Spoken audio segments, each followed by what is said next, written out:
This is the stainless steel brake line kit that I ordered and got out of the box. It's actually complete, all the lines that it takes to do the brake system. You've got the ones in the bag here, which go from the master cylinder down to the distribution block. Then you've also got the one curved line here that goes from the master cylinder to the right front, which is the one I had that was leaking. I took the cover off between the bumper and the grill support, and right here's the culprit. This sits underneath here, doesn't get a whole lot of water, but right there's where the hole is.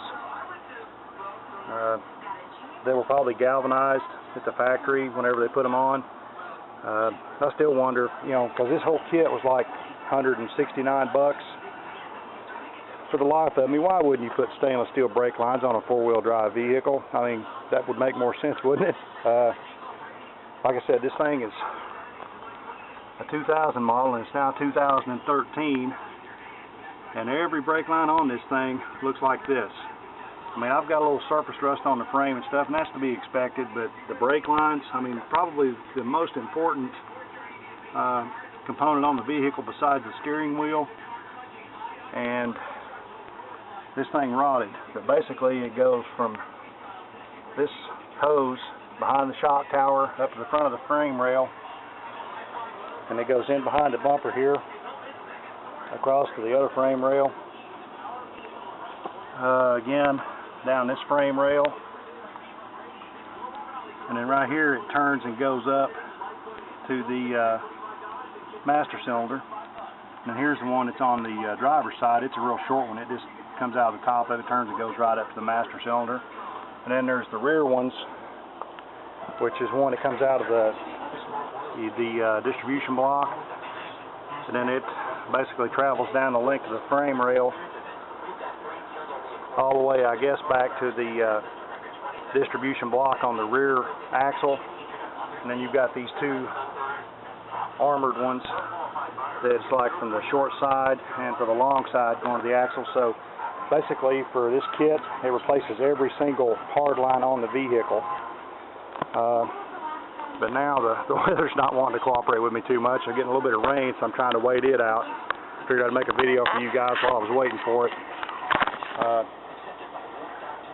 Try and get this thing pulled apart and get the new brake lines on it so that I can get ready to start bleeding everything and get the brakes working on it.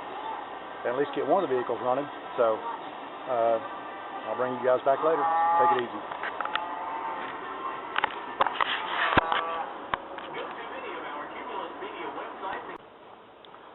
Hey guys, still working on the Jeep. Ran into another problem.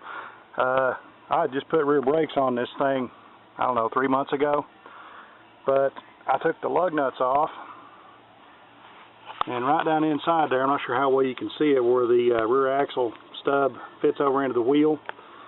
Evidently everything on this thing is rusting, because I got the lug nuts out and I can't get the wheel off. I ran into the same problem on the other side, and my redneck engineering came up with this, which is how I got the one off on the driver's side, basically a length of timber with a jack, because I pulled and yanked and tried. I almost pulled the thing off the jack stands, and then figured out I was going to have to push it off.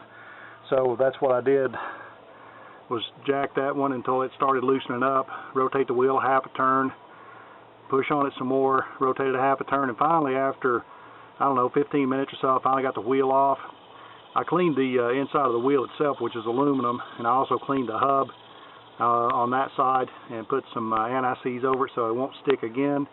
But it seems like every step of the way this thing has fought me trying to get it apart. All I've got left is the one brake line up in here going, not sure how well you can see it, from the distribution block up here on top of the axle. Of course you can see the new line going to that side. That was fun too, because they put that block right up in between everything else, and you can't take it loose from the axle because it's welded to it, trying to get everything apart. But anyway, once I get this other line over here on this side to the wheel cylinder replaced, then I'll be ready to add fluid, bleed the brakes, and hopefully have this project at an end. But I figured you guys would get a kick out of something like that. I don't have a porta power. I went to that auction a couple of weeks ago and they had one, and of course I got outbid on it. So this is kind of like my engineering solution to it. I'll bring you guys back when we got something else to show you. Take care.